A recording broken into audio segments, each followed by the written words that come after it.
So you've got a pile of scraps and you need something to do with it, and you don't want to do anything too complicated, but you want to do something a little bit fancy. I got you. So in today's video, we are going to do a quilt block called the rail fence block. It looks super easy, but of course, what do we like to do around here? We like to make it fancy. So we are going to take something super simple and give it a little bit of a twist. So grab your sewing gear and let's get to it.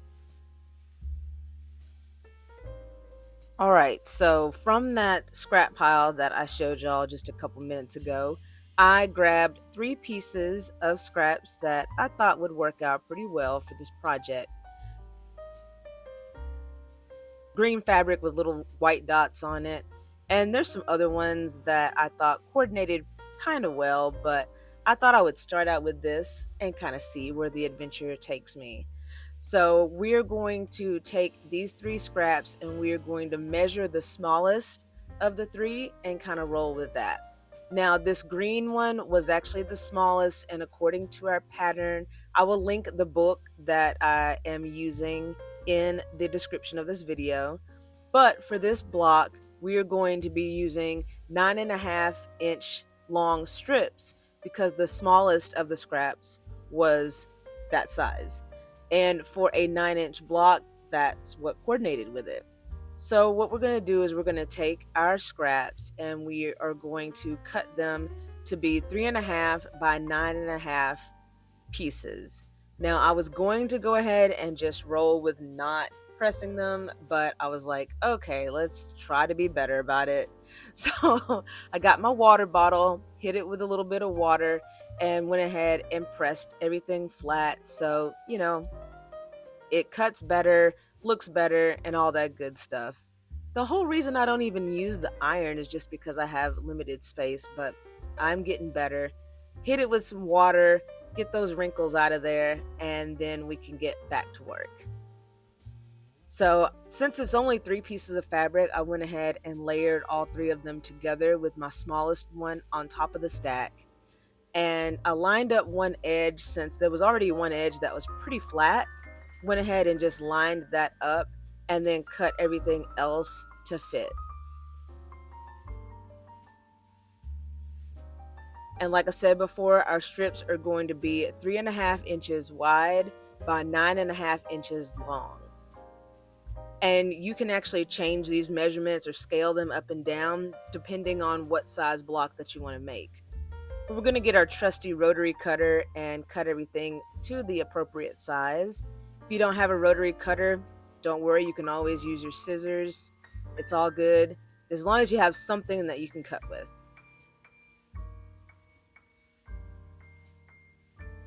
Now, once you've got your pieces cut, you're going to put them into the orientation that you want. They just kind of worked out with the 2 greens on the end and the pink in the middle. So went ahead and took my favorite tool, clips. Love the clips. You can also use pins if you like, but I went ahead and just clipped my pieces together. Took the lighter green one and clipped it to the side of the pink one. And then took the other green and went ahead and clipped it to the other side of the pink, the long side of the pink. And we are going to sew both of these with a 1/4 inch seam allowance at our machine.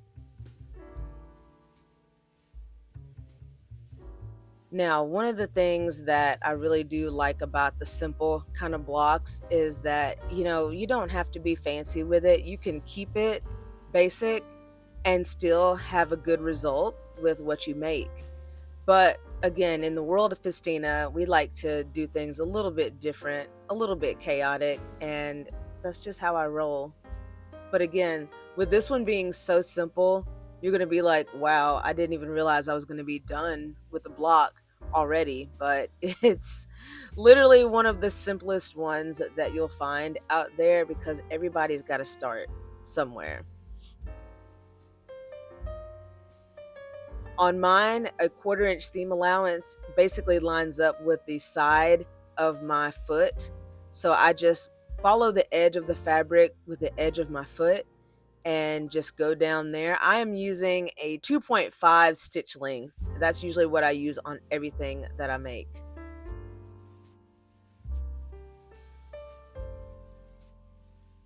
So once you get done sewing those 2 seams, you are pretty much done with this block. We're gonna go ahead and press our seams. I like to press them to the side that they just want to lay on. You can press them open. You can also press them to the darker side if you want, but usually the fabric just kind of tells you what it wants to do. But yeah, that is basically it. That is the rail fence block. And you can take and make a bunch of them and do a pattern like on the screen here. But again, because this is Festina land, we are doing something a little bit different. So what I'm going to do to make our block fancier is I'm going to make another block that's exactly like what we did. So I went back to my pile of fabric and found some other ones that might coordinate with the first block. And I had the pink that I showed you earlier. I had another pink, and then I had another green. So I was like, okay, well, let's see what we can find. And I did, kind of audition some other scraps, but this is what worked out and what made sense in my brain. So with your second set of scraps, you're going to do exactly what you did with the first set. Now these were bigger pieces, and what I did was cut them down to be a little bit smaller so they were easier to work with.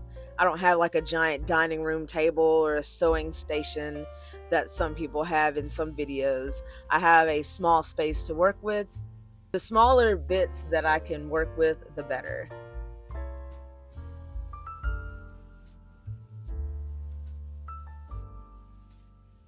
And I am marking some measurements on here since, like I said, these were bigger pieces.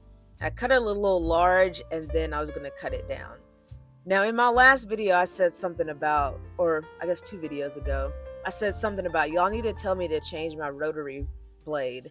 I have not done it yet. I don't know what's hindering me from doing it, but leave me a comment and tell me to change my blade, please. If enough of y'all tell me, maybe I'll actually do it. But yeah, we're going to take our fabrics and we're going to do the exact same process as we did before. We're going to do a 1/4 inch seam allowance on both sides, long ways, on our fabrics.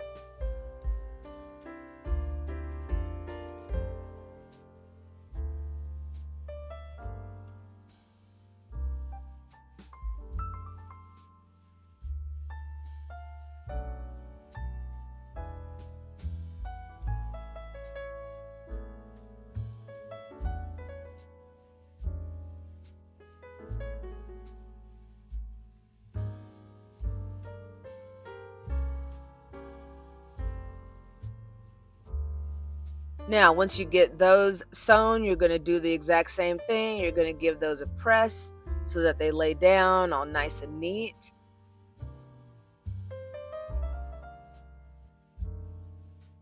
And so now you've got 2 of the same blocks. From what we did before, your blocks should measure 9 inches by 9.5 inches. And that is because we only did sewing on one side of the block. So one is naturally going to be longer because we haven't cut anything down or anything like that. So what you could do is you could make different ones of these blocks, and you can put them together like the pattern earlier. Or what we're going to do is we are actually going to take the blocks and we're going to lay them on top. We're going to slice them right down the middle diagonally, and then we're going to combine them back to make something that looks pretty cool, in my opinion.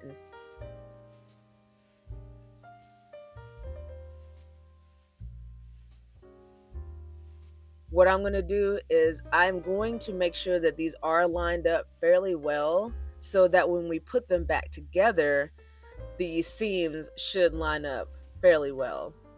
And again, this is this rotary blade going through those seams. I know I'm slapping myself on the hand. So bad sewing practice. I should make a video about bad sewing practices. But once you get those cut, you will see what you are left with. Now you've got the halves that you can put back together. And I think that that's pretty cool, because what you can do once you combine those back is you can basically make all sorts of different patterns. And another thing, if you want to be even more crazy and even more chaotic, you can switch those sides out and your seams will actually be off a little bit. And that's just if you like a little more asymmetrical. But for this video and for my purposes, what we're going to do is we're going to try to line up our seams as well as we can. And I did take my time to try to line everything up, and where the intersections happen, to put a clip. So make sure that you have your clips or your pins ready to where you can ensure that everything's lined up nicely. So you're going to go ahead and do that on both sides of your new quilt block.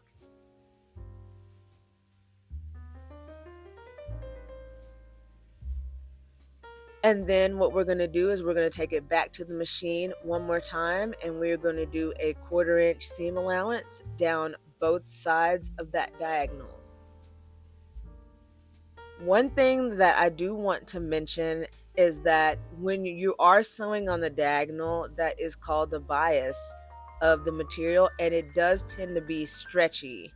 And it is something that I will actually show you what happened with my blocks, because I guess I did not go slow enough, although I thought I did, but the results say otherwise. But once I got everything sewn and pressed, again, letting the seams tell me what they want,